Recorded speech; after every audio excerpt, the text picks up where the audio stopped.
Praise the Lord. जय मसीह की। प्रभु का दिल से धन्यवाद करते हैं एक और सुंदर अवसर के लिए, नए दिन के लिए, प्रभु की उपस्थिति, सामर्थ और अगुवाई के लिए। प्रियो, हमारा परमेश्वर प्रतिदिन हमें आशीष देने के लिए हमसे भेंट करता है, बल्कि हमारा इंतजार करता है कि हमें जीवन की उत्तम से उत्तम और भली आशीषें प्रदान करें। आज का हमारा वचन जिस पर हमारा मनन है, मत्ती रचित सुसमाचार 7 अध्याय 9 और 10 पद, जहां लिखा है, तुम में से ऐसा कौन मनुष्य है कि यदि उसका पुत्र उससे रोटी मांगे तो वह उसे पत्थर दे, और या मछली मांगे तो उसे सांप दे। प्रभु यीशु पहाड़ी उपदेश देते समय बहुत सारे विषयों पर बात करते हैं, शिक्षा देते हैं, और यहां इस 7वें अध्याय में आकर प्रार्थना के विषय में अपने शिष्यों को सिखा रहे हैं। दुनिया में लोग पूछते हैं कि हम जो परमेश्वर से मांगते हैं वो क्यों नहीं मिलता है, और जो हमने नहीं मांगा वो क्यों मिला है। ये आरोप ईश्वर पर बहुत सारे विश्वासी भी लगाते हैं। ये तो मैंने नहीं मांगा था, ये व्यक्ति तो मैं नहीं मांगा था, ये स्त्री तो मैंने नहीं मांगी थी, ऐसी तो नहीं मांगी थी, कुछ लोगों ने मांगी थी। ये आशीष तो मैंने प्रभु से नहीं मांगी थी, उसने क्यों दी। जब कुछ चीजें बिगड़ जाती हैं तब ये बातें आती हैं। अगर इससे मुझे नुकसान होने वाला था तो प्रभु ने मुझे दी क्यों? अगर इस गाड़ी से एक्सीडेंट होने वाला था तो प्रभु ने मुझे क्यों दी? आपने मांगी, प्रभु ने दी। अब एक्सीडेंट प्रभु ने थोड़ी करवाया है। यह व्यक्ति आगे चलकर आप उनके साथ कैसा व्यवहार करेंगे, दोनों के संबंध कैसे बिगड़ जाएंगे, यह तो प्रभु ने नहीं कहा। आपने ये व्यक्ति मांगा, परमेश्वर ने अपनी योजना में जो बाप के लिए बनाया वो भी दिया है। यहां भौतिक आशीषों की भी बात है कि अगर कोई पुत्र अपने पिता से रोटी मांगे, प्रभु कहते तुम बुरे होकर अच्छी चीजें देना जानते हो, तो परमेश्वर तो अच्छा ही है, वो अच्छी वस्तुओं क्यों ना देगा? वो रोटी के बदले पत्थर क्यों देगा? पहाड़ के किनारे कुछ ऐसे पत्थर जो ऊपर से टूट करके फिसलते हुए आते हैं, घिसते हुए आते हैं, नीचे पहुंचते हैं, या नदी के बहाव में जो पत्थर आते हैं वो घिस करके उनका शेप ये डबल रोटी की तरह, ब्रेड की तरह हो जाता है। तो देखने में ऐसा लगता है कि ये रोटी है, तंदूर में सिकी हुई ब्रेड है।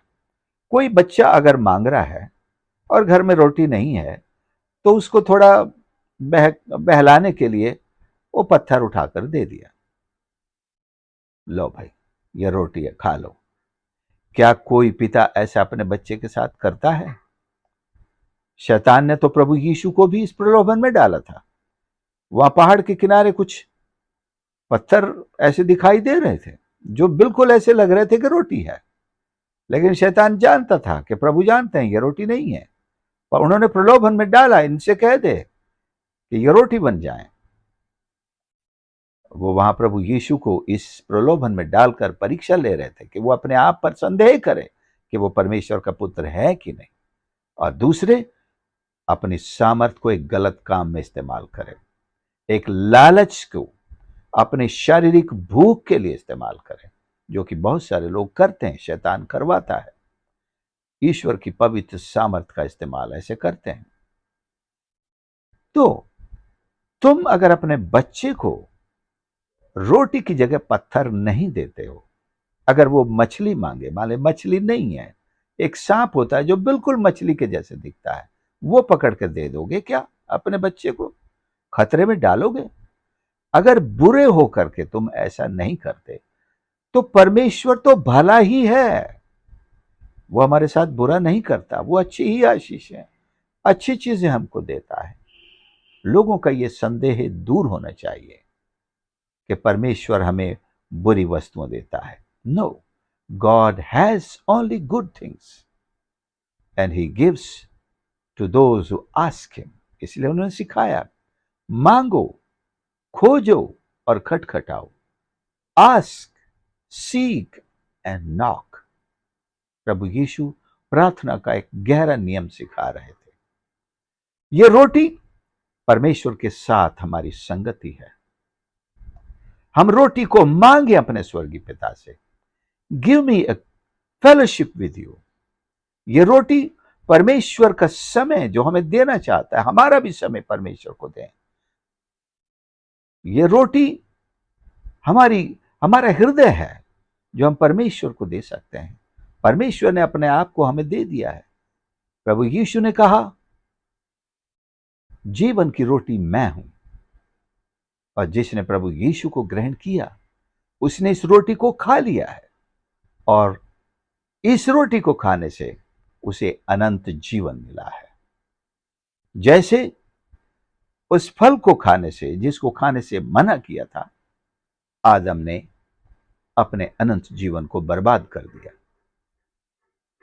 उसी तरह इस रोटी को खाने से हम अनंत जीवन पुनः प्राप्त करते हैं।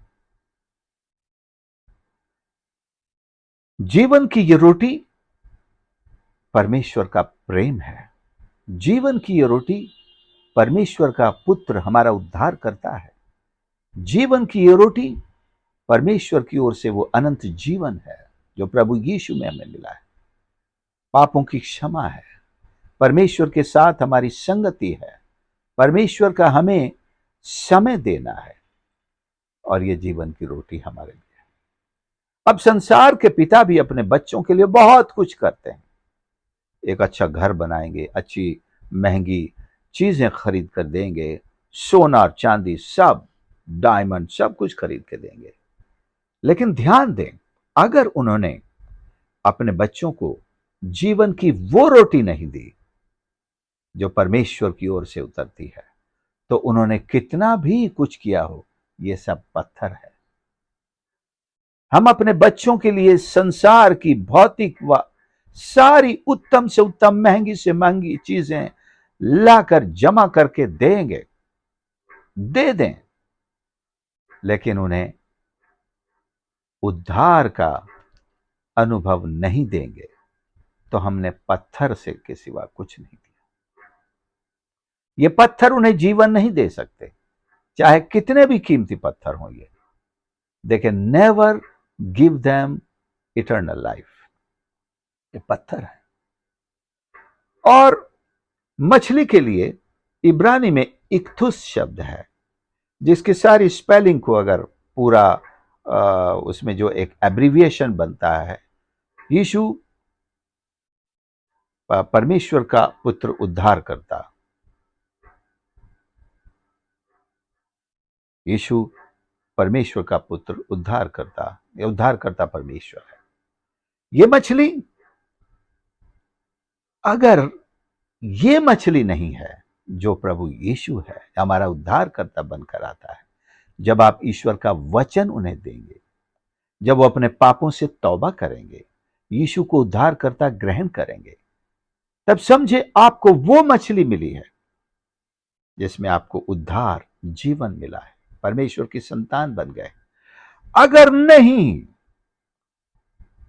नहीं दी ये मछली, तो आपने अपने बच्चों को सांप दिया है।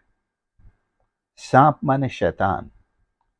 तो उस मार्ग पर तो वो चल ही रहे हैं, शैतान के पीछे तो चल ही रहे हैं, वो तो मिलना ही मिलना है। आखिर में उसी के साथ अधोलोक में उतर जाना है, अधोलोक की तह तक उतर जाना, वहां वो भी होगा, सांप भी होगा।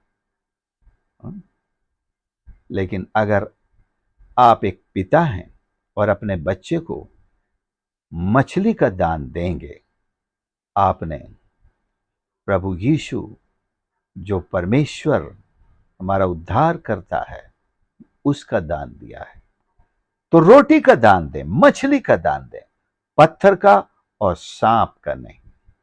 परमेश्वर हमारी मदद करे कि हम एक अच्छे पिता होने के नाते अपने बच्चों को जीवन की रोटी और प्रभु यीशु में उद्धार प्रदान करें। ये पत्थर नहीं, दुनिया के कीमती पत्थर कितने भी हों, चाहे हीरे जवाहरात हो, सोना चांदी हो, महल और ये ऐसे सारे कितने भी चीजें हम बना करके अपने बच्चों को दें और उद्धार उन्हें ना दें, उद्धार की तरफ उन्हें ना लेकर जाएं, तो हमने उन्हें पत्थर दिए हैं जो उन्हें बचा नहीं सकते। शायद इन संसार में वो आसानी से आराम से जी लेंगे, लेकिन मरने के पश्चात जब अदालत में खड़े होंगे तो दुनिया की भौतिक चीजें कोई भी उन्हें बचा नहीं सकेंगी। अगर हमने उन्हें प्रभु यीशु का वो वचन दिया है, जीवन की रोटी दी है, वो मछली दी है, तो हम जानते हैं हमने एक अच्छे पिता का धर्म निभाया है। सो आइए अच्छे पिता का धर्म निभाएं, अपने बच्चों को जीवन की रोटी के पास लेकर चलें, वो मछली उन्हें बांटें जो प्रभु यीशु स्वयं है, जो हमारा उद्धार करता है। तब हम अच्छे पिता कहलाएंगे, वरना तो छाप पड़ी है तुम बुरे होकर अपने बच्चों को अच्छी वस्तुएं देना जानते हो। बुरे लोग क्या अच्छी वस्तु देंगे? इसका मतलब है दुनिया की वस्तुएं देंगे हम, जिसे दुनिया अच्छी कहती है, लेकिन परमेश्वर की दृष्टि में वो अनंत जीवन देने वाली नहीं है। सबसे पहले तो हम अच्छे माता पिता बनना है और अच्छी वस्तु देना है, ताकि हमारे बच्चे परमेश्वर में अनंत जीवन पाएं, उद्धार पाएं और उनका अनंत जीवन परमेश्वर के साथ उसकी आशीषों में, उसकी सेवा में, उसकी संगति में बीतने पाए। आइए हम प्रार्थना करें। प्यारे प्रभु मेरे परमेश्वर, धन्यवाद करता हूं आपके इस पवित्र वचन के लिए, जो परमेश्वर हमारे अगुवाई के लिए, हमारे आनंद के लिए और हमारे पूरे परिवार बच्चों के आनंद के लिए है, कि हम अच्छे पिता बन सकें और अपने बच्चों को अच्छी वस्तुएं दें।